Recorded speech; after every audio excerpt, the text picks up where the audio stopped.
Super Mario Maker, whether you love it or hate it, it's a pretty simple game in code, generally the same engine for all styles of the game you can play, whether it be Super Mario Bros., 3, World, or Wii U. But there's one thing about this that's had me and some friends confused for a bit, and that's how exactly the new Super Mario Bros. Skin actually works.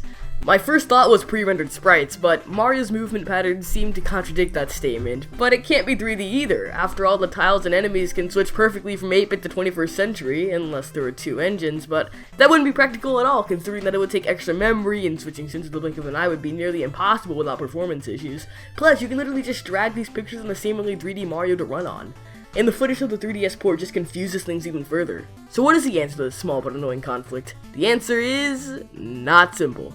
And that's why I decided to make this video.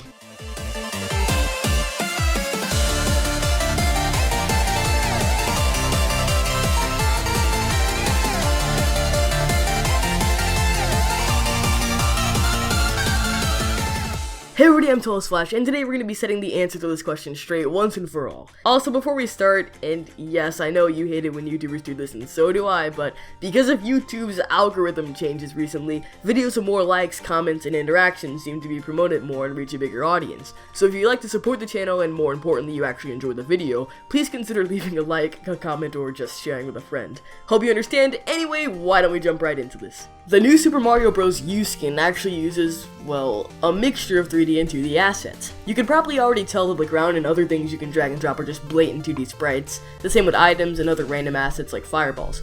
However, there's one more thing that's 2D, and that's enemy models. That's right, all of them are just pre-rendered flat models. In their completely bare form, all of the colors are just flat and pretty different looking from the finals. It almost looks like a weird alternate universe 32-bit Mario game. But Flash, how do they make it not look like complete shit? Well, I'll tell you, random person on the internet. Bump maps! Basically, bump maps emulate where light bounces when it hits a surface instead of it being completely flat like in normal sprite sheets. Bump maps solve pretty much every problem with pre-rendered sprites because you can emulate realistic 3D lighting on a completely 2D object. I tried my best in GIMP to apply the bump map and give some examples of lighting bouncing off the Goomba here. Using pre-rendered sprites with the bump map applied means that the supposedly 3D fleshed out 21st century Mario skin can run at completely the same engine as the rest of the 2D ones, not only saving time but also processing power and storage as well. But I can't give all the credit to 2D sprites because, spoiler alert, Mario, Bowser, Yoshi, and Bowser Jr. are all completely 3D. From mesh to bone. Now, I'm not exactly sure how this works, but I can take an educated guess and say that the 3D models for Mario and such are applied to invisible flat objects that will normally be used to show the 2D Mario sprites.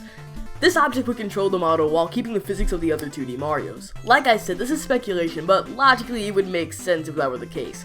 Or it could just be voodoo from that one Piranha Plant in Mario Galaxy, created by a Lakitu pulling the strings of the entire Mario 64 story by standing behind the camera for the entire time! Nonetheless, I think this workaround that they used to make the effect work is pretty clever, and without looking into it further, it would have definitely fooled most players. It's cool to see that even large companies with giant budgets use development shortcuts like these, so I'm definitely gonna have to investigate more things like this in later videos. That's all for today, guys. If you enjoyed the video, don't forget to drop a like down below, and if you're new, don't forget to smash that squishy red subscribe button for more videos like these weekly. Also, if you like this kind of video, be sure to leave a comment on what I should do, and I will see you guys in the next video.